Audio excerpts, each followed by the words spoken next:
All right, what's up, guys? We are back with episode 99. We have almost made it to 100, and right before 100, probably should have just saved it for 100, if I'm being honest. We are now in the real studio. If you are watching this on YouTube, you will be able to see it. I think it looks pretty sweet. I'm sure we'll keep making changes to it over the next coming, months or whatever to make it a little better. But I'm really excited. I think this is really cool. We're finally putting the studio in Pickleball Studio instead of working out of my janky apartment office. Yeah, no more apartments around here. This is looking pretty sweet. Yeah, it's looking good. Yeah. But anyways, we got a lot we want to talk about this weekend. We got some PPA updates. We want to talk about our expensive pickleball paddles worth it. Has pickleball gotten better or worse in some ways? Some other just random news updates. So yeah, it's gonna be some good. random paddles that we've been hitting and testing. Some stuff we've been liking. So yep, let's do it. All right. First thing I gotta say. So last week, and I realized because I phrased this in prior pickleball podcasts why everyone took it this way. But I said, or both of us said, don't buy a paddle in September. You're going to want to wait. Yeah. And so everyone thought that meant a new paddle was coming. Mm-hmm.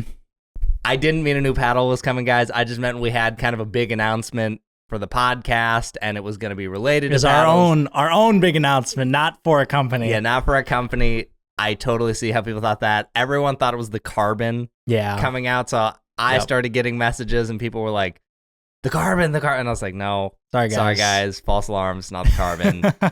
So yeah, not a paddle coming out. Sorry about that, false alarm. But yes, stay tuned for episode 100 because one more week, man. It's getting close. Here we go. Yep, one more week. It's gonna look good. Yeah, or excited. Be good. So all right, just wanted to get that out of the way.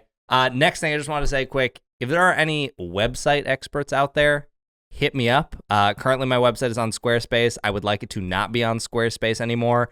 There are things that I want to do eventually to my website, and I'm sure going to be beyond Squarespace. So if anyone has any leads, hit me up. I don't know when I'm actually going to do this, but I want to start figuring out what it would take to revamp my website. So shoot me an email at thepickleballstudio@gmail.com or hit me up on Instagram. I'll try and keep an eye out there. But if you know someone, let me know because I'd love to know. Yeah. All right. So you've done this a few times now. Oh, yeah. Love it. But this week, I got to try cold plunge. Yeah. What'd you think? So we have a pickleball facility here called Chips, and they have a cold plunge and a sauna. And one of our friends, David, was like, okay, you guys got to come do this with me. You've already done it before. So going into it, I thought it was going to be colder. So the water was cold. I think it was like 45 degrees or whatever. But I think I built it up in my head so high, like how much it was going to hurt and how cold it was going to be, that when I actually did it and got in, I was like, oh, like it wasn't like I wasn't like screaming. I wasn't like, oh my gosh, get me out of this. Like I just immediately started breathing to calm me down. But what I didn't anticipate is my knuckles like felt like they were so the first round we did was a minute. My knuckles literally felt like they were being crushed. Yeah. I was like, and I didn't want to take them out because I was like, just keep them in. But I was like, oh my gosh, when I got out, I was like, Jesus. You got no insulation in your hands or your feet. There's like no fat. Yeah, I know. It was crazy. Yeah. So it's super cold. I mean, it ranges anywhere between 42 and 45 degrees there. Yeah. I love doing it. So we've been doing like a little routine where we do about a minute and a half in the cold plunge, then like 7 to 10 minutes in the sauna. And then we do that back and forth 3 times in the plunge, and we ramp up the time each time we get in. And dude, I feel amazing afterwards. Yeah. Like I have a ton of joint pain and I have tons of issues going on. But afterwards in the mornings, like I feel awesome after the cold plunge. So yeah, it did feel really good. Like afterwards, like that plus the sauna, I was like, I see why people do this. I was like, this is kind of nice. And then, so we only did 2 rounds because that's all the time we had. But the second round we did 2 minutes. That one was definitely harder, mostly because of my knuckles. Like I think if I took my knuckles out, I could probably go even longer. But it's cold. Like don't get me wrong, it's cold. But it's almost like it's kind of a similar thing with paddles, where like before paddles released, if people are allowed to talk about it, it's like this hype keeps building, and then people build it up so high in their heads that they're like expecting it to like change the world. And it's like, okay, like we've gone too far. I think that's what I did with the cold plunge. It'll just never meet that expectation. Yeah, I was like, it's going to hurt so bad that I'm going to want to, because, I've heard stories of people like they get in for 5 seconds and they immediately get out. And I was like, it must be bad. Yeah. So I don't know. I am a fan. I would totally do more of the cold plunge. If you've ever seen like people making content of doing cold plunging every day for whatever, there's some people who like have actual ice in the tub and whatnot. That's way worse. That has to be worse. If you have actual ice touching you, it can be sharp. It's cold. It's actually touching you. It's way more uncomfortable. This actual cold plunge is just a big stainless steel tub that just chills the water. Yeah. Way more comfortable, way better than if you have actual ice. Yeah, in the ice tub. feels like it would be pretty terrible. That would suck. But this place is great. I love it. I go at 5 a.m. with David, and when we do our cold plunge, like, dude, I feel so awake. It is crazy. It's like just slamming an energy drink. So I love doing it. I think it's great. Yeah, I would definitely do more of it. I think it's pretty fun. For me, it was almost, I told David, I was like, it was almost more of a mental exercise than it was like a physical one for me. I was like, how long can I actually sit in this? Yeah. So it felt like a mental toughness See, I thing. need you there because, like, David, I mean, obviously we can get kind of competitive, but when we do that, there's no competition in the cold plunge. If you and I were there, it'd be like, who's getting out first? We would just be a competition. I feel like it would just hurt both of us. We would sit in it for too long. Dude, I've been seeing people do like 5-minute cold plunges or longer. I'm like, that's too long. See, here's the thing. I don't know what it is, but there has to be a point of diminishing returns where it's like, okay, 2 minutes, you got 70% of the benefit. And like maybe it creeps up more and more. And at a certain point, it's got to be like, okay, you're getting no more benefit other than you're cold. Yeah. Supposedly, David's done a ton of research into this, and he says that 11 minutes of cold plunge weekly is like what's best for your body or whatever. So as long as you get 11 minutes of cold plunge a week, then you're good. Interesting. Yeah, I'll have to look into it. Because I wonder, like, obviously you could do 11 minutes at once, but I imagine it would be better if you did like 4 days a week. To get that 2 minutes a day or whatever, something like that. Yep. Interesting.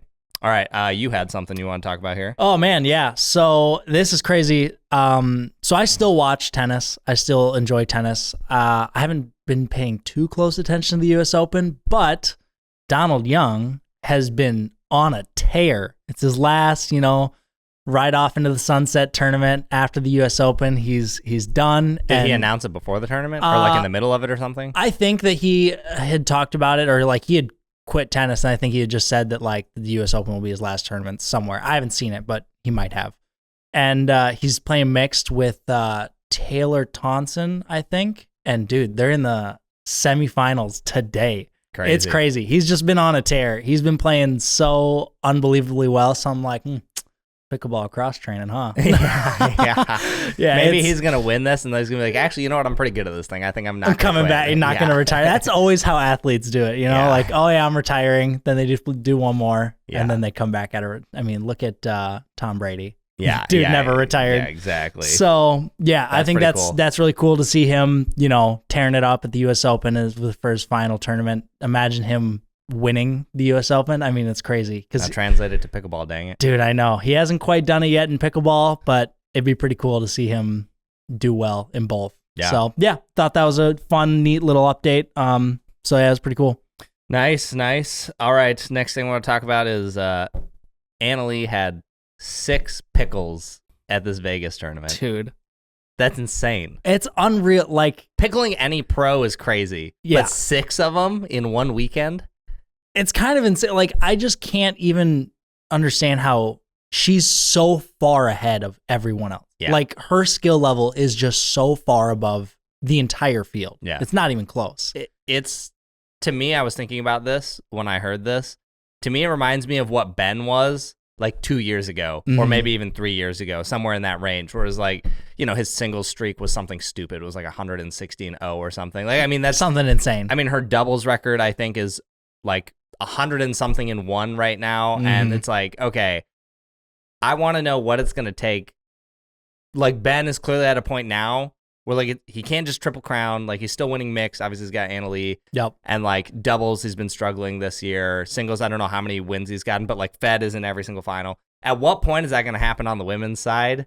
Because the men's side, it's clearly like gotten harder. Yeah. I mean, there's just such a large pool of guys, and I just don't think there's as many females yet. Like, obviously we have some new people coming in. Kate Fahey's killing it. Yep. She's made it 2 finals in a row. Although she did get pickled by Anna Leigh in the finals. She got pickled in the finals. She's making it there, but I just don't think there's enough yet. Soon, give it 4 or 5 years. Some of these juniors that we've been seeing, dude. Yeah. Once they get bigger, I mean, there will be more competition coming soon, but Anna Leigh will be the best for a while. Yeah, it's crazy. The people she pickled were Ella Boydston, Laura Wong in doubles, then Martina Frantova and Lina Padigamite, Paris Todd and Tyra, Kate Fahey, and then Riley and Catherine. So it's like... That's insane. I don't know the first 2 besides Lina, obviously, but at least the last 3, it's like, okay, these people are legit. It's not like you're talking about people who aren't good. Yeah, like quali pros or something. Yes. Like, no, these are good main draw consistent. I mean, there's like semis and finals pros, so the fact that they're getting pickled is just insane. It's kind of nuts. What were you telling me about, like a golden or something this weekend? Dude, yeah, this is insane. So Georgia Johnson and Rachel Rohrbacher, this was crazy. They had this... I swear it has to be the fastest game in PPA history. Okay. They had a golden pickle against the Walker sisters. 3 minutes and 19 seconds. That is just so unbelievably fast. I can't even... If you watch the video, it's hilarious. I don't know why they didn't take a timeout. I mean, I think they just knew it was over. It's hilarious to watch. It's so fast. Dude, at that point, that's like longer than some of the warm-ups. Dude, or I mean, shorter than some of the warm-ups. Yeah, I feel like 100%. I'm sure they warmed up longer than how long that game was. Like, that's just crazy. I wonder how many golden pickles there's been in because there was one in the finals. Connor Garnett had a singles golden pickle. Yeah, and besides, I think I'm trying to remember. There was one last year, I think, and I'm trying to remember. I think it was doubles. Oh yes, James and. They're playing Riley Newman and AJ Kohler. It was James. Is that what it was? Yeah. Who was James playing with? I don't know. Would it have been Tyson? It was Tyson. James and Tyson golden pickled Riley Newman and AJ Kohler in the finals because it was a best of 5. So like golden is like, first of all, pickle rarely happens. Well, maybe not rarely, but it's not like common. It's not super common, but it definitely happens. Golden pickle, on the other hand, that's just insane. The fact it's not even being able to get 1 point, to get a side out is insane. I guess technically it wasn't a true golden because I think Riley and them started with the serve, and then it went to James. A silver pickle. Yeah, it was a silver pickle, and James never left this. It was he started or got it after. To me, I feel like that should almost still count as like a golden because the other team, they just never would have the chance. It's even harder than a golden because you have to get the point away from them and then never lose it. You're technically getting more points. Extra point, yeah. Yeah. It's crazy. So there's not many. Those are only 3 that I know of. So 2 in the finals and then, crazy. Georgia Johnson and Rachel Rohrbacher is just unreal. That was crazy. Yeah, a golden was insane. Yeah, any other PPA updates for you? Not too much. I mean, other than that, I will say the matches were really good this weekend. Like I tried to watch some more this weekend just on, threw it up on the TV while I was working on some other stuff.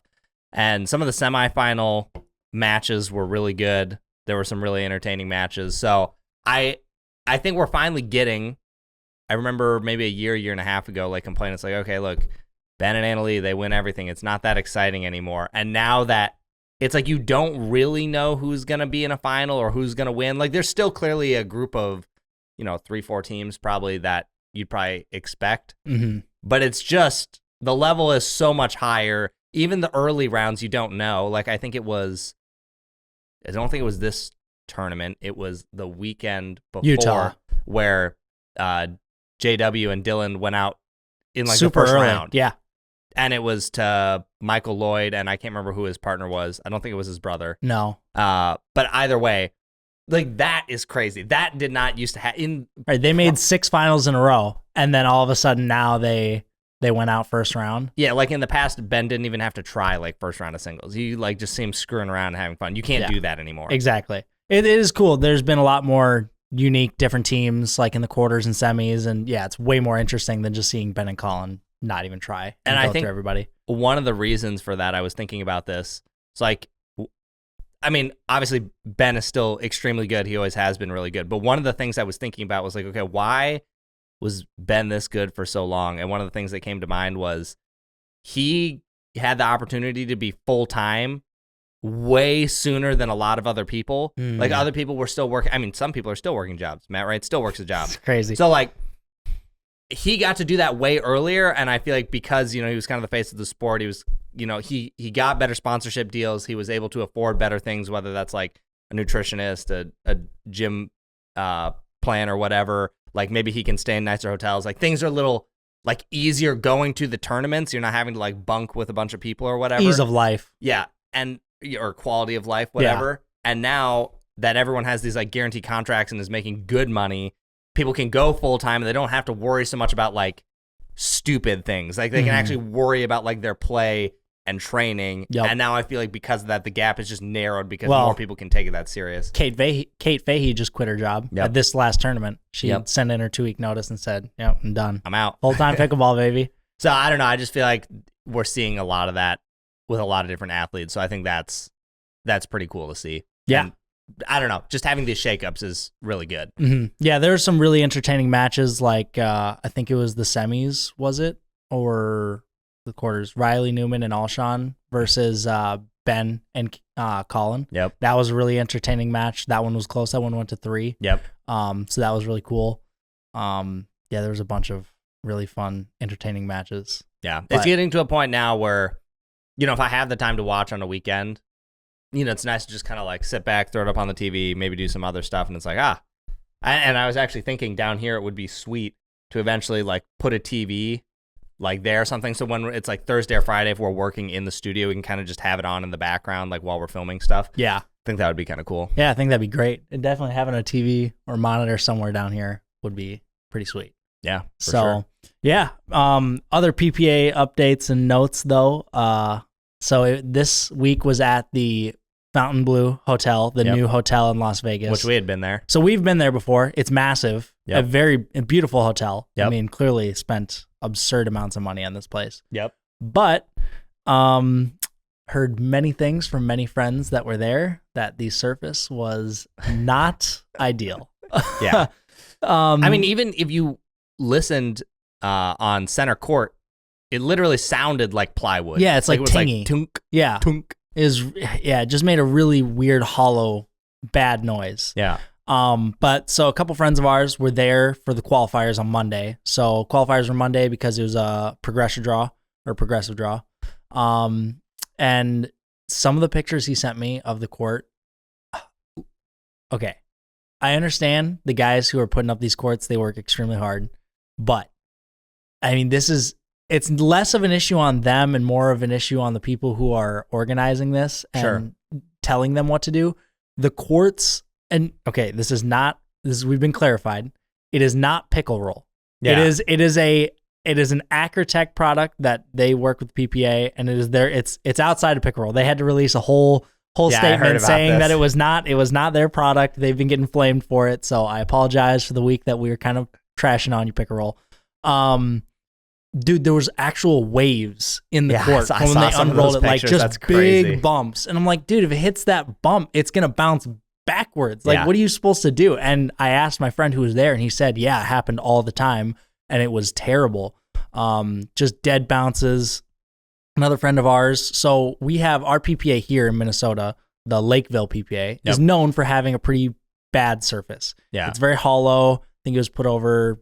it's like, wood. I don't know if it's a gym floor or something, but it's not like just concrete underneath. So the bounce maybe doesn't bounce as high, or sometimes you occasionally get a odd bounce. Yeah, it sounds very hollow. It's not ideal. People don't like it. Pros have said they don't like coming to Minnesota because of that. One of our pros from here who was at Las Vegas said, Las Vegas makes Lakeville look like heaven. I mean, dude, I heard it was just horrible. So... there's lots of things talking about it. It looked less than ideal. Cool idea. I had high hopes for it. Well, the one thing I will say is seeing center court.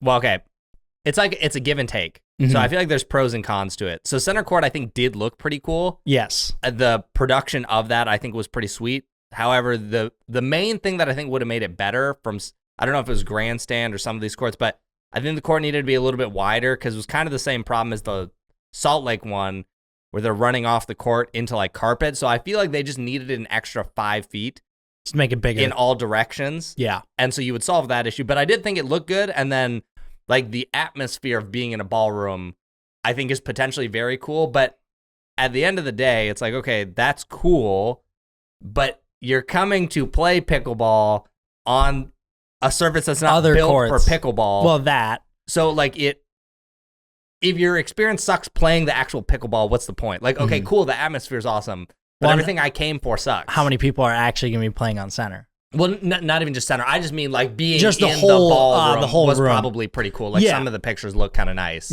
So, I'm curious how the lighting was across the whole room outside of center, because center is different. And plus, and I've said this before, how I think there hasn't been a single indoor pickleball event that has done lighting well for one play and two for a broadcast. Yeah, because those two things are very different. Yeah. Having good lighting for a broadcast is much different than good lighting for playing pickleball. Yeah. Because if you've ever seen the behind the scenes of a TV broadcast or any of this stuff, it's extremely bright lights. I mean, kind of similar to what we have here. Yeah, it's very bright. Very, very bright lights. Like for cameras, in person, it's way brighter than it looks on camera. Yeah. So having to stare up, and I'm sure we saw Tyson McGuffin playing singles, and a ball got lobbed up, and he looked up and just totally lost it, because I'm sure the lights were super bright, so more set for a broadcast than for actually playing. Well, so it's like a give and take. I had to laugh. We'll come back to the court here in a second, but I had to laugh. Several of the pros flipping the court off this weekend. Yes. Rafa Hewitt was like walking off the court after a match, and he just stares at it and just flips it off. Yame also in the finals.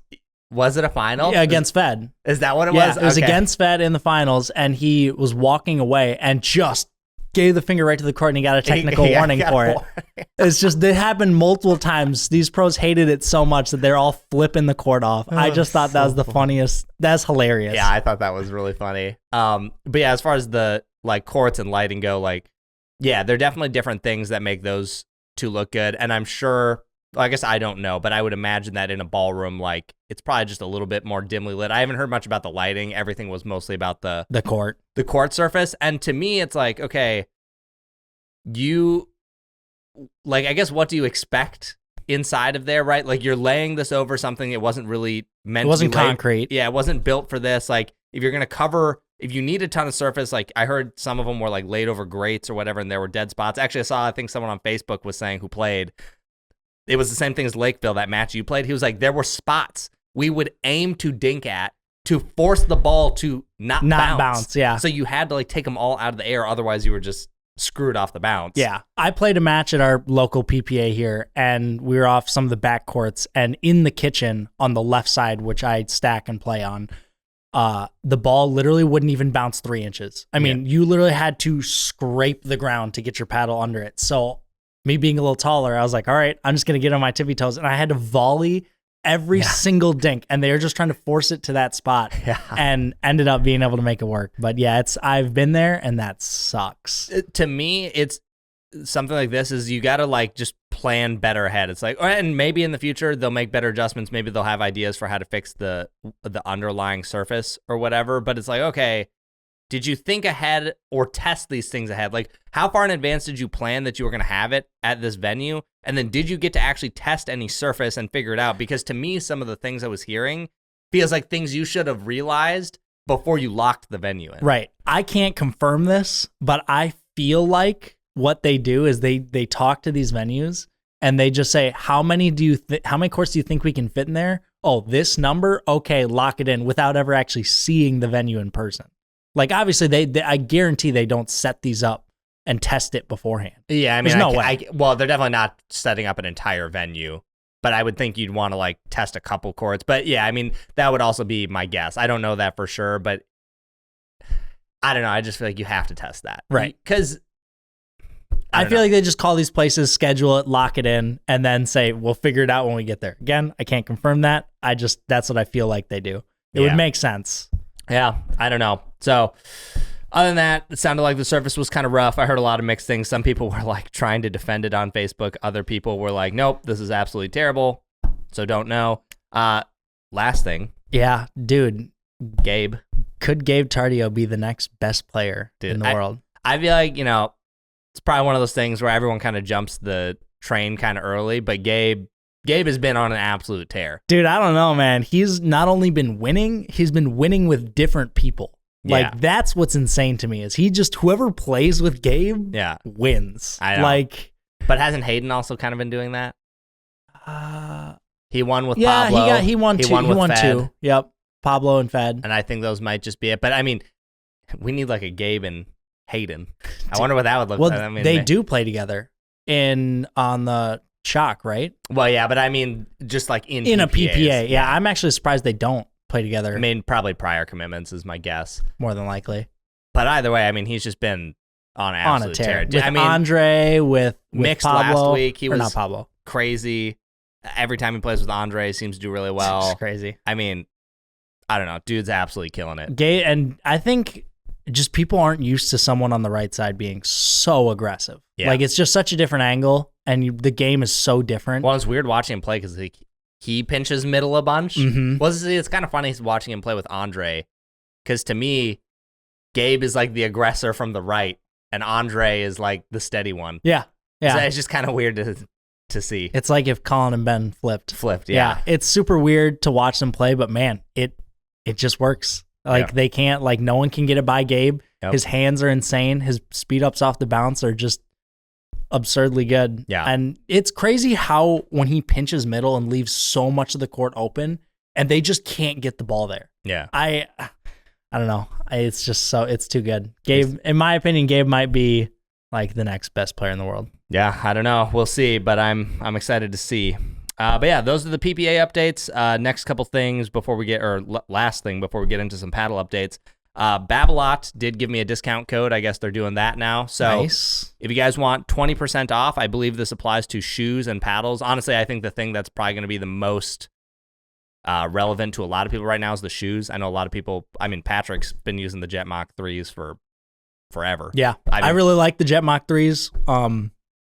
Think they're great shoes. They're just a little expensive, and they're too soft for me. I tear through them immediately. But I think they're great shoes. I think there's what I've come to realize is we play so much pickleball that there is a point where you're just gonna destroy a shoe. Like nothing. I mean, it doesn't matter. Some will be more or less durable, but it's like 1 week versus a month. Yeah. Okay. Yes, a month is better, but like it's still not great. Mm-hmm. I typically 80% of shoes that I've worn, if I'm getting ready for a tournament, I'm training and drilling a lot and playing, it is 3 weeks. Yeah. I get 3 weeks out of the shoes. They have 2 giant holes in them, and they're gone. Yep. And maybe if they're more durable shoes, I get 4 to 4.5 weeks, and then they're still toast. So, yeah, if you like Babolat, I think the Jet Mach 3s are great shoes. Yep. So 20% off.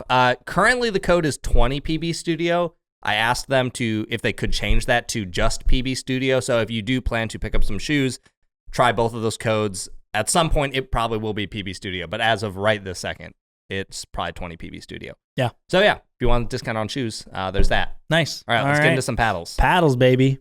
Okay. First one we got to talk about, the Versix Vector XL. Yep. So this is Pickleball Central's like in-house brand. Yeah. And they... I think it's right in the middle there. I'll go grab it real quick. Yeah. All right. So this guy. So they announced this as Jeannie Bouchard's like signature paddle. But you can get versions branding without it if you don't want that. I actually think that was probably smart to do just versions that are a little more plain. But here it is. It's a very long handle. I would probably put this in the realm of like, if I was going to compare it to something just immediately off the bat, it would probably be like the Carbon 1X and the Bread and Butter Filth, like in that realm of style, long handle, shorter face. Similar shape-ish. It's a 15 millimeter core, so that's a little bit different. Companies seem to be doing that as of lately, probably just to differentiate themselves. It sounds different on paper. It's thermoform, raw carbon fiber. Yep. Nothing on paper that's crazy exciting. It's not like it has some new technology, but this thing is $130. And then I found out before a code, and then I found out the code is 15% off. So the price for this thing is $110. That's crazy. So for $110, this is probably one of the best deals I've seen in a minute. You haven't played with this much, right? You've played with it more than I have. Yeah. But like when our Friday like testing sessions, I did get to hit it. Yeah. I've been hitting it a bunch, and It's funny. I went into it actually really wanting to hate this paddle. Something about it, I was like, I wasn't a huge fan of how it looked. That's funny because I kind of like how it looks. It's growing on me. Yeah. But there was something about it where I was just like, not a huge fan. But after I played with it, dude, for $110 of the code, this might be, if you want an elongated, essentially like, it's a little bit more expensive than a Prism. Yeah. And it's a little different. It's definitely much different. poppier than a Prism. Prisms are pillows. Yeah. And there's nothing wrong with that. They're great paddles. Yeah. But this is definitely poppier, being 15 millimeters.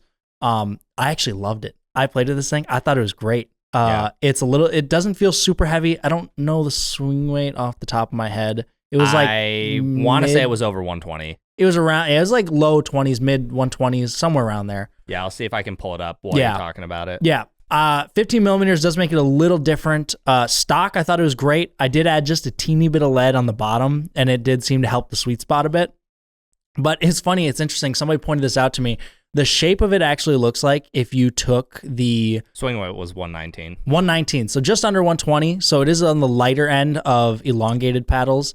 And if you do like a two-handed backhand, this handle feels extremely comfortable. Yeah. One thing that stood out to me is the quality of the handle shape is great. It's a little bit on the thinner side. Yeah, and the bevels are pretty defined. Bevels are very defined, so I was very impressed with the structure of the handle.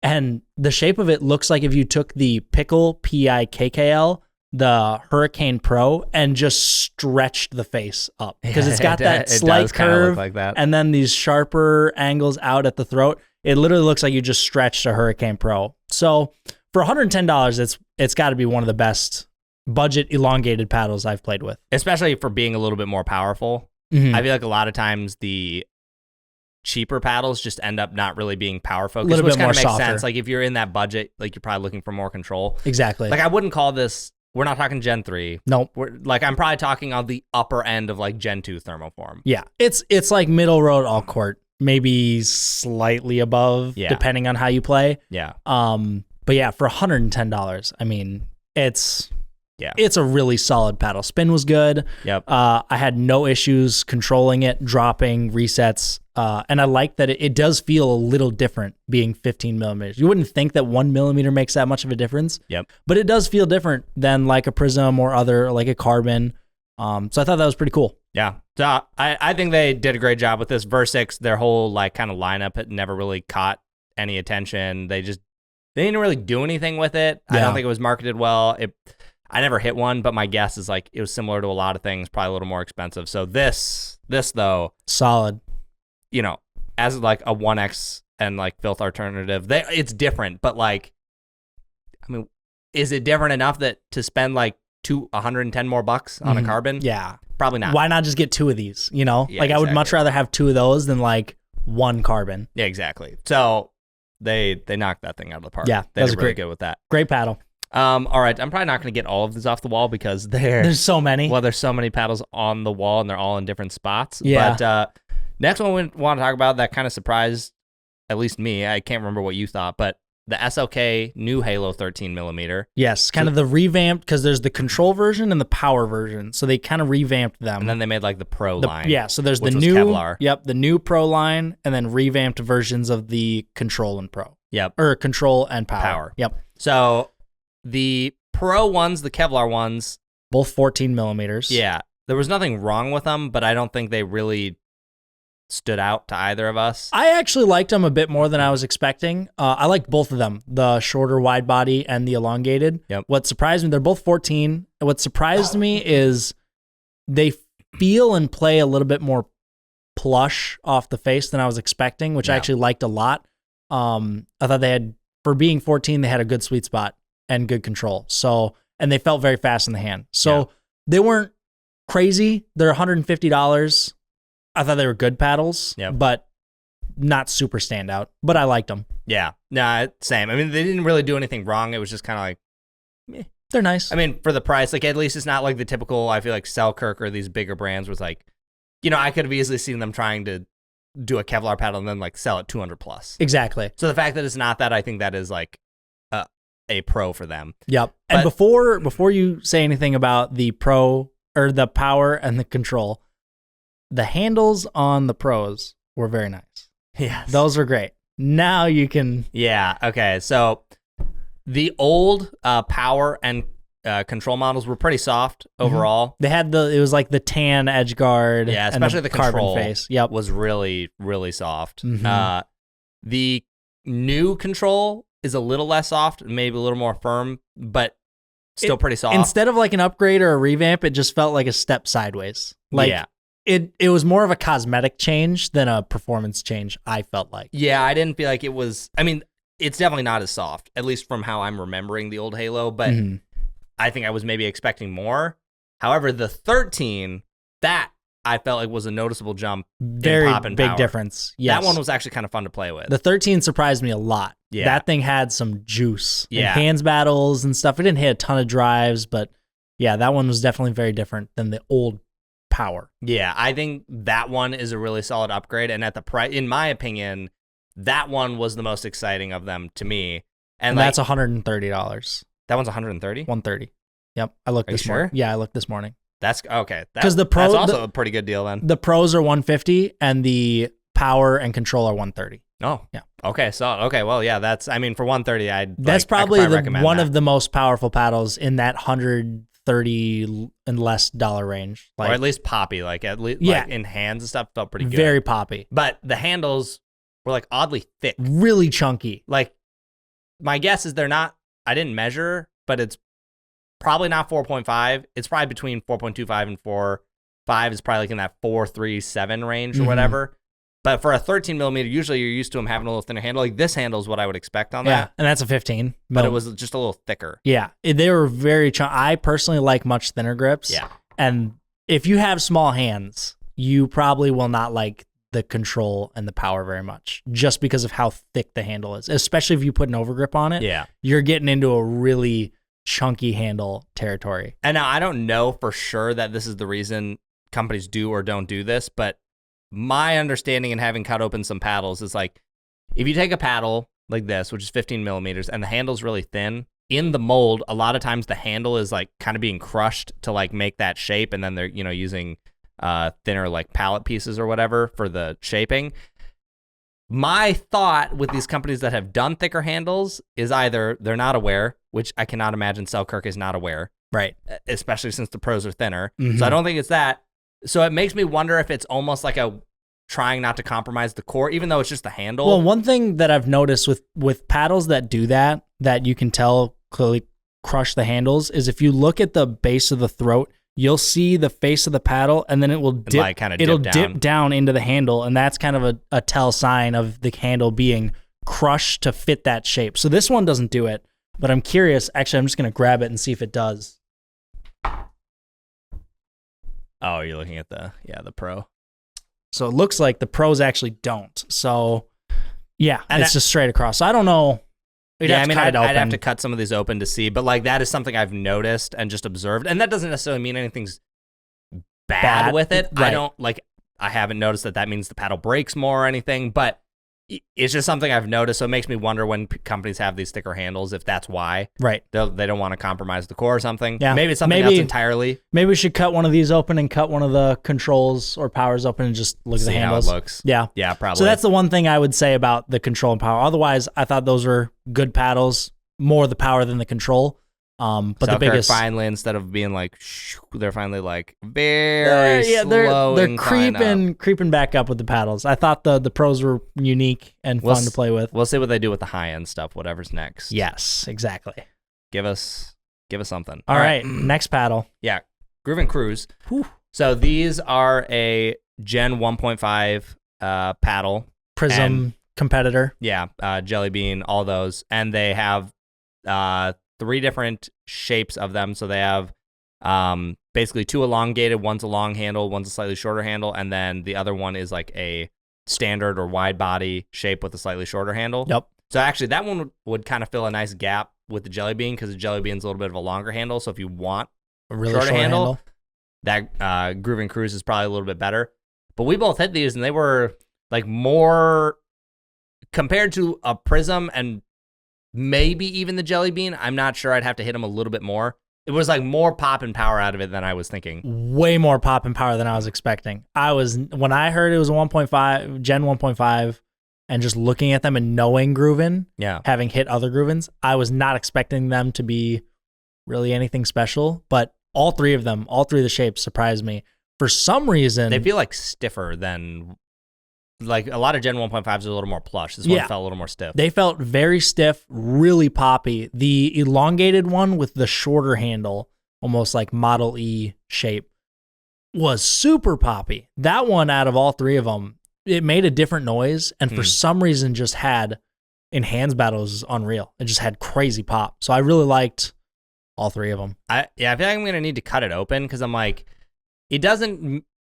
And maybe I need to hit it side by side with their move-in, the thermoform one, and just see like how much stiffer or poppier there. Because different.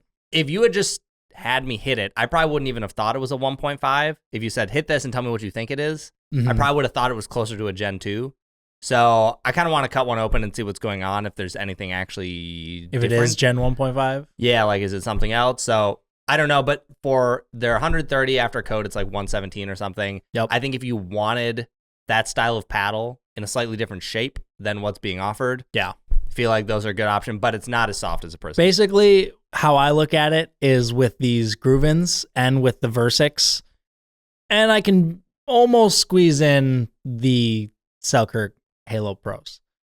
If you want a budget paddle that's just slightly above in price than the Prism, but you want more power, these are the paddles to go to. Sure. Like if you like the Prism, but you just want a little more, you just have to spend $15, $20 more. And then these are all great alternatives. Plus, the nice thing is, especially with the GRUVNs, they come in a wider variety of shapes. Yeah. You've got the standard / wide body, you've got a shorter handle and a full elongated, which GRUVN they have very long handles. The elongated felt great if you have a 2E. Yep. So yeah, you get more variety for spending a couple extra bucks. Yep. Totally. All right. Last thing before we get on to probably the most exciting one. The Hudef Mage Pro 14mm only did a little bit with this one because it's like, I should just hit this. And I was like, oh. Surprised us a lot. Yeah. So I forgot there was a 16 and 14. I only grabbed the 14. Yep. For a 14, I actually liked it. You know, I'm not usually a giant fan of them, but I was like, oh, this one's actually pretty fun. Same. And the only thing is, when I was looking it up this morning, I was like, oh, okay, if this thing is like 100 to 120, great paddle, great recommendation. Is 170. Now, I think there's some like 30% off codes floating for Hudef, so you can probably get it cheaper. But yeah, I was like, at 170, like it's out of that. It's out recommendation of that, like, price range. Yeah, it's like, oh, this is really easy to recommend. Yeah. And I was like, okay, now I got to think more about specific. This more. Yeah, there's more paddles it competes with. Exactly.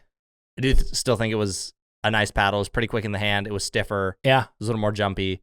Low swing weight. Yep. So it felt great. That's one that I'm kind of like, I want to hit more. It didn't blow me away, but I was like surprised. I feel like sometimes you have an expectation going in and you're like, oh, and then you hit it and you're like, oh, this is not what I expected. No, totally. When I grabbed it, I didn't really think it was going to be anything special. And then for a 14, the sweet spot was much bigger than I expected. And it felt very stable, quick in the hands. Typically, paddle 14s, I just feel like don't play as stable or as good a plow through. And I felt like I was able to hit the ball well, go through it. Hands battles, I felt like I could get ahead. The one I need to compare it to, because I haven't hit them yet. Actually, I need to add them to our list. Honolulu sent me their like J2K in a 14mm, so I'd be curious to see how it stacks up against that Hudef, because knowing how stable the 16mm is and how good, like that paddle feels like it has the sweet spot of like a standard shape paddle. So if the 14 has a similar level of stability in that shape, but more pop, that's probably a really fun paddle. Mm-hmm. And it would be cheaper. One thing I noticed with the Mage Pro Gen 2, I don't know what order you say all that in. Yeah. The handle on it felt just a little shorter. Yeah, that like kind of hybrid shape. It was just a touch shorter handle. I think it's probably a similar handle length to this J2K, because that one is also shorter than like a double black diamond because of the way the bottom corners like they taper out. Yeah. So it's a little bit more cramped if you have a 2E, but still able to do it. So yeah, that a little expensive at 170. Yeah. I don't know if I'd quite recommend that, but it's not like it's the thing is, it's not that it's too expensive or that it's bad. It's just once you get to that range, it's like, look at all the paddles you're competing against. There's more paddles and potentially better paddles. I feel like if you're going to spend that much money, because a lot of the more budget paddles kind of fit a wider variety of players. Yeah. And once you start spending more money, it's more, kind of niche or directed towards a certain player. Yeah. Like look at the paddle techs, more power. You want to play a power game, or you want a Lux. A Lux, or you want specific control, or like a Scorpius. So once you start spending more money, it's more you figured out your play style and you want a very specific paddle. But if you're getting into the game, you don't really know that yet, and you just want something generalized that's just good. Totally. So that's the way I see it. In that 170 plus range, you really need to be knowing what you're getting. All right, so now we're going to talk about the Ripple. And now I'm going to make this clear. We're going to keep things kind of vague here. One, because the paddle's not out, but also I don't want to overhype it because I feel like with unreleased paddles, that just happens extremely easy. And I just don't really, I don't know. We don't know enough about it yet. Yeah, like we've been hitting it for about a week. And it's a very good paddle, but I feel like there's still questions to be answered. Like, 100%. What's the longevity of it going to be like? Does it have any issues like a gearbox or core crushing or break-in period, core crushing, any of that type of stuff? So we really want to do our homework with this, but we obviously wanted to give you guys some updates. If you're in the Discord, you've probably heard people talking about it. There are characteristics about this paddle that I think potentially make it a very top tier paddle in the market. And a couple of those being, one, out of the box, it's very light. Mm-hmm. Weighs like 7.7 ounces out of the box. We haven't ran our swing weight numbers yet, but I can imagine that those are pretty low. We have the R2 and the R1 shape, which is a square, then like a Hyperion shape. Yep. But I mean, the first day we went and hit these, here's how you can, for us, I feel like usually when we can tell a paddle is like good is like, how do we react the first time we hit it? And our reaction was pretty big. Yeah. When we hit these. Like we both had some pretty huge smiles on our face. Usually when we hit paddles, just like, oh, yeah, I mean, it's nice, or it does this a little differently. But like when we hit these, like we were both had a large reaction. Yeah, we definitely had a large reaction. And I think there's a lot of things that make it extremely nice. So keep an eye out for the Ripple. Yep. The things that I'm like curious about, I've kind of seen how it's made. And it makes me wonder if there's going to be any issues with that. And then, like, is USAP going to do, like, another delisting type of thing? Like, so the original Ripple, for those of you who don't know, it's the Ronbus Ripple. They've been working on this paddle for a couple years now. Sorry, I had to clear my throat. And we're working on this for a while. The first one got delisted. That was a 16 millimeter. Yep. There's a 14 millimeter, which is, I guess, approved somehow now. Snuck its way through. Yeah, so I guess that one's fine. But just as we're hitting it, like, I feel like we've hit enough paddles now to where when we hit something and it's like you kind of know when something's off. Yeah. You're like, this isn't how a pickleball paddle is supposed to hit. Right. Well, and just the sound alone is very different. Like Gen 3-esque. Yes. It's not the typical tingy, yeah, like a tink sound. It's a thud. Yeah. So it's very like if someone's playing with it from a distance, you know, because you can just hear it. Yeah, you can just hear it. So it's different. It's definitely different, but I mean, as we've played it, it's been very good. It does a lot of things very well, which typically in paddles that are more power oriented, there's a lot of trade-offs. Yeah. But so far, what I'll say is it's very nice in many categories. Yeah, it doesn't feel like there's a big trade-off yet. Right. So, as it gets closer to whenever we can launch a review and get it out, like Isaac's going to be playtesting it. Basically only that for a while because I want to make sure it gets put through its paces.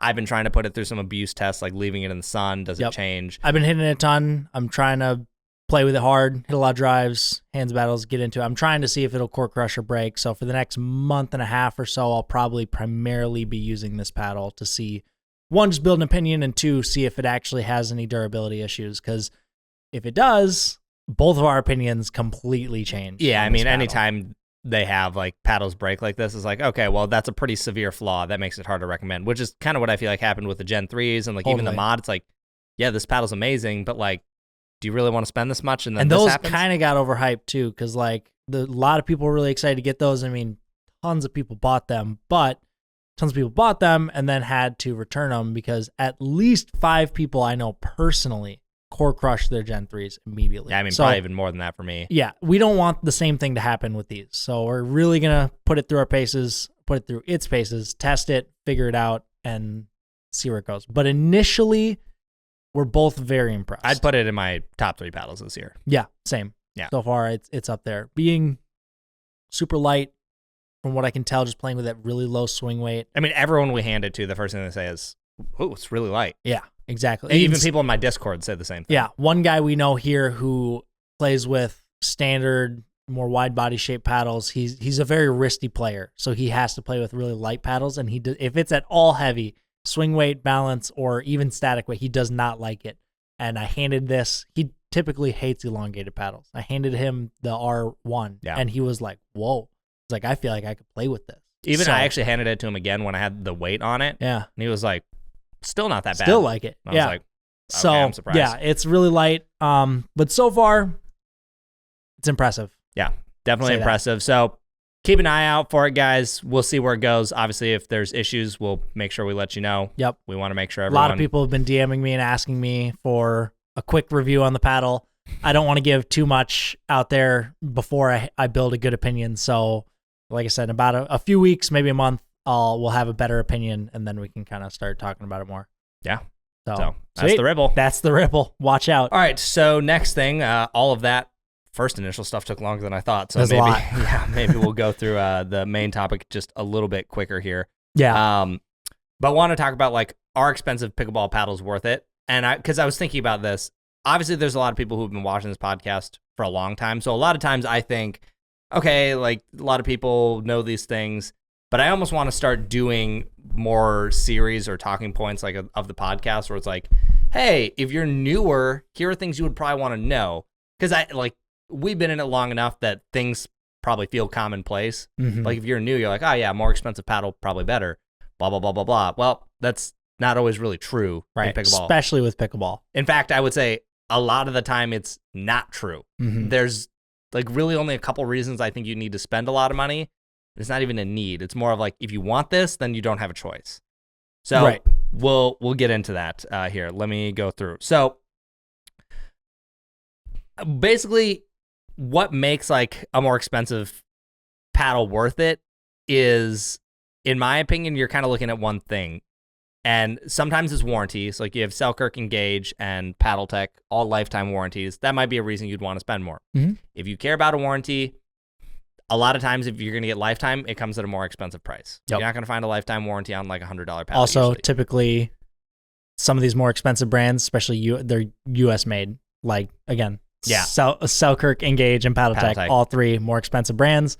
They're made in the U.S. So if that also matters to you, you're going to inevitably spend more money. Yes. So that's one thing that can contribute. But I think a lot of times the like reason to consider spending more money is there is technology or things that come out in paddles that are more expensive that you can't get anywhere else yet. Yeah. So when the gearbox came out, I mean, even still, you can't get that anywhere else for a cheaper price. If you want that gearbox, $275, that's your price tag. You don't have a choice. Yep. So if you want that, that's what the price is. The YOLO Gen 3s came out. No one else had that core. If you wanted that power and what that paddle had to offer, $300. $300. That's what you're spending. I mean, it is still technically $275, but post tax. I mean, it was a little bit. $300. It was like a little bit more. Yeah. So if you want those, there's the money. And then some other paddles I had on here. These are older, but at the time, Selkirk Labs 002, you wanted at that time that pop and power and spin and everything was like noticeably above. Yep. So if you wanted that, $300. You didn't have a choice. $333. Yeah, $333. Yeah, actually, you're after tax. You're like almost $350. Yep. Same thing with the 003. I think that was a little less like revolutionary, but you know, throat hole and like softer, blah blah blah, lower balance point. Like if you wanted that, you didn't have super a choice. Control oriented. As these paddles have been out longer, you do have more options, and a lot of times the technology trickles down into the cheaper brands eventually. Yep. So thermoforming was a weird one because it kind of launched with Carbon and like Vatic, Legacy 6.0, who were like, some of them were cheaper brands, some of them were more expensive, like Carbon. And then just exploded everywhere. And now it's like, I mean, you can find paddles less than $100 that are thermoformed. Yep. So like eventually the technology does trickle down. We're already seeing like Gen 3 style cores like trickle down into other brands at different pricing. So there are times where you can get that technology eventually for cheaper, but if you want it brand new, you have to spend that money. Yeah. So that's one of the reasons I think you're going to spend money is if you just want that early. Yep. You don't have a choice. Yep. Or else you're going to get it. After that, honestly, after that, is there anything you can think of that like makes it more expensive? Because or worth it? I kind of went into it earlier where it's like, again, if you want more niche things, you have to spend more money. Like I said, cheaper paddles are more generalized in that all court or control area for newer players. Not to say they're bad and more experienced players can't use them. Augie Guh playing with a Prism out here and he's killing it. Yeah. So not saying you shouldn't or can't use cheaper paddles, but typically I feel like the better you get, the higher level you play, you start to figure out your personal play style. Are you a power player, a banger? Are you a control player? Like what style of play you want? And then you find a paddle that fits that niche. And most of the time, the higher level you get, you want something with more pop and power, which you're going to have to spend more money. So that's the only time I think it's worth it to spend more money. Yeah. Otherwise, at this point, paddles have gotten so good in that 150 to below range. Yeah. They're all extremely good. I play with the Shogun. I think that's like 160. 80. It's 180. So it is on the slightly higher range. Yep. But it also has a more niche material. It uses a titanium face. It's a little different, has a different feel. And I personally like that. Yeah. And so again, it's more of a niche thing. Yeah. So, and it's not like better or worse. It's just like, okay, well, if you want that feel, like this is probably where you're going to get it, at least until more titanium faces. And that's actually another great example. Where's the first one? It was the first one. Can't get it anywhere else. Yep. You're going to have to spend $180. If you want that feel, you have to spend $180 with bread and butter because they're the only company that has it at the moment. Yeah. So, but now other companies are starting to get it. Trickles down. And they will be at cheaper prices. So again, that's an example of it often trickles down. Exactly. And that's it. Like you said, it's just a matter of, do you want it early? Yeah. Like, do you want to wait for that and other companies to give their iteration on it? Or do you want to be the first person to use it and get your hands on it? And for me, it was just what was at my disposal. And I really like the feel of it. It is different than what I'm used to playing with. And I felt like I played very well with it. So yeah, it's just a matter of finding the niche of that you play. And sometimes the better you get, you need more power or a different feel that cheaper paddles won't provide. So that's how I feel about the amount of money you have to spend on paddles. Yeah. And I think one thing too is a lot of times you're going to think, okay, I spend more money, probably means it's more durable, right? In pickleball, completely false. That pretty much is just not a thing. Yeah. It kind of used to be a thing. Like with the gearboxes, like, wow, these things are indestructible. Yep. Not so much now. I mean, I still think that's probably better built than, like say this or something. But it doesn't really work that way, unfortunately. Like pickleball paddles, it's like you could have $100 paddle and it's built basically the exact same durability as a $250 paddle. So now if we're not talking about super cheapo paddles here. We're not talking about like go to Target, buy a paddle. Those are junk. Yeah. Okay. Temu. Like if you're buying some of those paddles, like they're just not gonna be good. Now Temu, I'm sure there are like you could probably find like some knockoff of like this clone, and it's probably gonna be built the same. So like yes, you can find it. It's probably not USAP approved. So if that matters to you, keep that in mind. But in theory, you could probably find it. But we're not talking about like the Target paddles, so keep that in mind. But I would say for the majority of people out there, like if you're 3.0 to 4.0, probably even 3.0 to 4.5, like no, you don't have to spend that much money. One, because most people would play better without a power paddle. Yeah. You don't need a power paddle. Now, yes, like if a bunch of people have Gen 3s, you're gonna feel like you're at a disadvantage. Mm-hmm. But like if Augie can make like finals with a Prism, I promise you at your 3.5 local park, that Prism is not the reason you're losing. Yeah, exactly. Like now, if you do play better with, we'll just say like a Gen 3 Yola, and that's what you like, by all means go for it. But just know it's going to come at a higher price. It would be kind of cool if we could take two paddles that are pretty similar, like let's just, for example, the Prism, and like a paddle tech, or sorry, not a paddle, like an Engage Pursuit Pro. And if there was a way to like make them look identical, like scratch off all the logos and whatnot, and just have like a 3.0 or 4.0 player play with them and just see what they think, which one they pick or prefer. Sure. And see if it actually matters. Like, because in my opinion, just thinking back personally when I was a 3.0, I don't know if I could have told you the difference between a $200 paddle and $100 paddle. Yeah, 100%. Like, I remember when the original Pursuit came out, and I was like, okay, I was like, whoa, $200 paddle, that's crazy. Yeah. And I played with it, and I was like, Yeah. I was like, I'm a 3-0. Yeah. Like, I don't know. So I just feel like if you're really concerned about the paddle and how much money you're spending, I promise you it's probably not the paddle. That'll make you play better.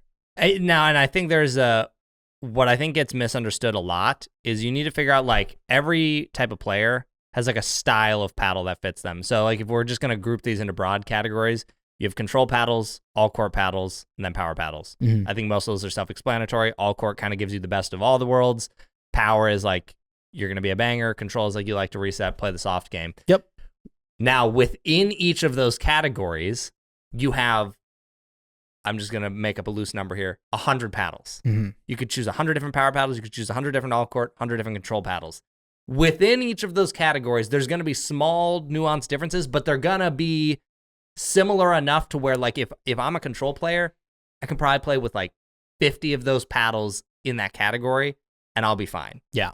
And I don't think you need to get caught up in like, oh man, do I need the Volair Forza Mach 2 as a control paddle, or do I want like the Pickle Hurricane Pro, or do I want a Lux? It's like, okay, yes, you probably will prefer one of them a little bit more, but you're probably just going to be fine if that's the style of play you play. They're all control paddles, you'll be good. And within that like category of paddles, you now have to decide what shape fits your play style. Shape, like, swing weight, all that. Hybrid, elongated, do like a elongated with a shorter handle or a longer handle, the wide body, like all these different things. Like you recently been liking wide body more. Yep. People know that I typically like elongated with a longer handle more. So it's like you need to decide, do you want a power, control, all court paddle, and then what shape do you want? Yeah. Because like the handle matters a ton. Yeah, I think so. I mean, I don't like anything less than 5 inches. It's not particularly fun for me. So yeah, let me go through the notes here and just see what else I had.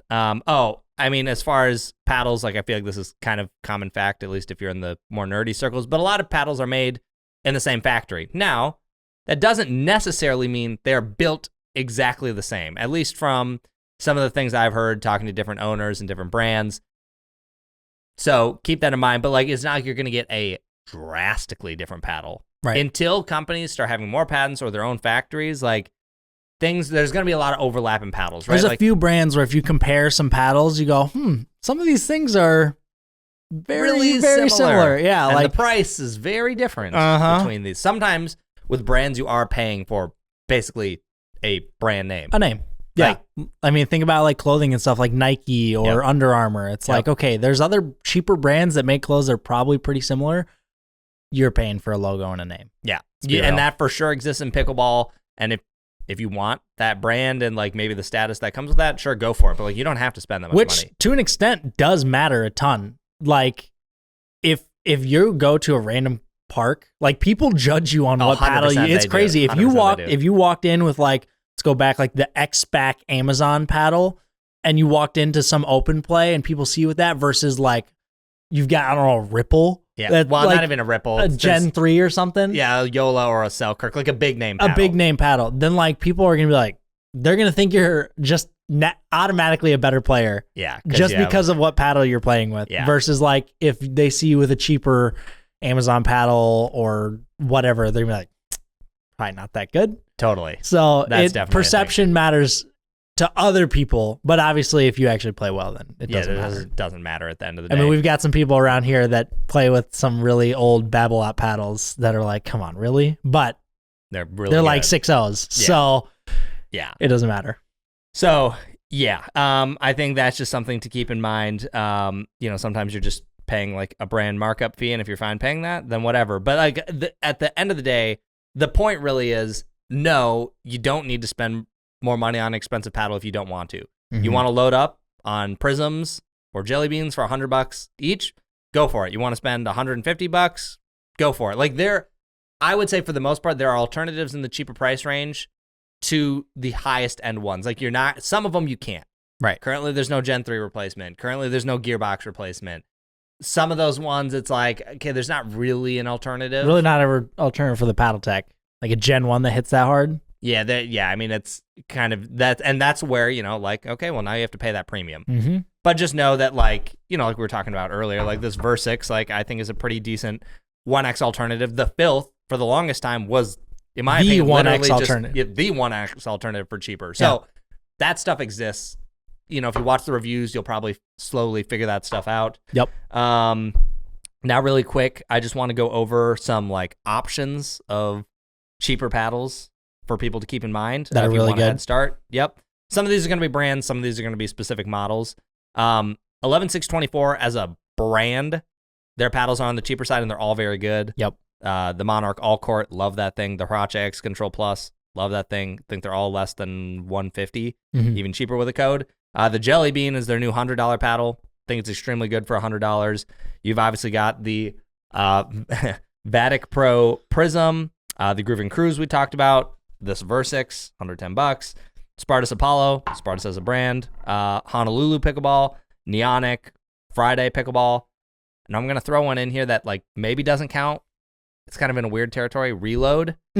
Yeah. So the paddle is $200. It's an interesting one. And the sheets, if you wanted 6 additional sheets, is $130. Yep. And now after discount code, after 10% and whatnot, I think it comes out to basically about $300 even for the paddle and sheets, and then additional sheets if you want it. But if you replace the grit every other month, which if you're 4 and below, you're not going to need to replace your grit every month. No.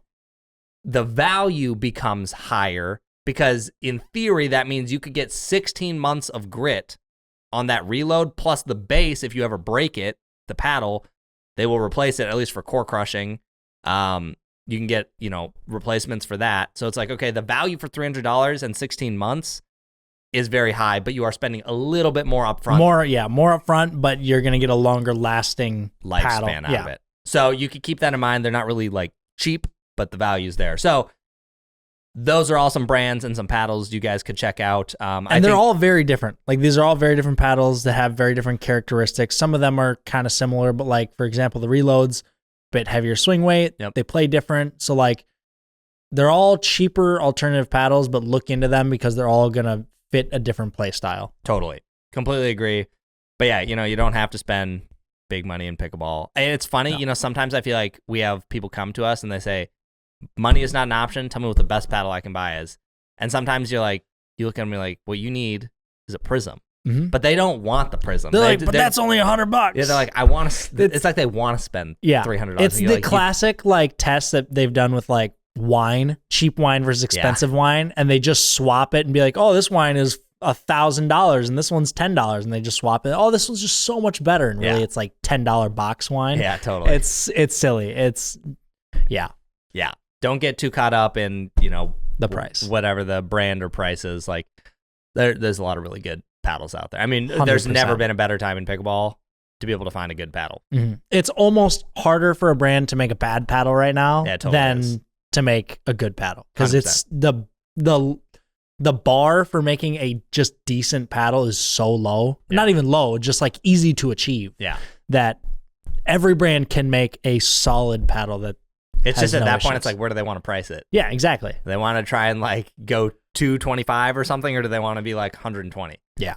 So, yeah. I mean, that's pretty much all we got for that. Honestly, this podcast is probably on the longer side by now. So getting lengthy. The kitchen is closed today. Closed for Labor Day. The kitchen's closed for Labor Day, guys. We're late on this podcast anyways because of Labor Day. But the kitchen's closed. Sorry, it reopens next week. Next week with the Megapod 100th episode. Stay tuned for that. That's going to be really exciting. We're going to have Will here in the studio, in the flesh. Yep. And like we were saying, be ready for that one because we got some big things coming. Yeah, and if you guys have questions, we're going to do a Q&A on that podcast episode. Yeah. So if you want to leave comments down below, feel free to shoot them down below, and we'll try and write down some of our favorite questions, and we'll answer them on that one. But otherwise, thanks for listening, guys, and we'll catch you in the next one. See you later. Peace. Later.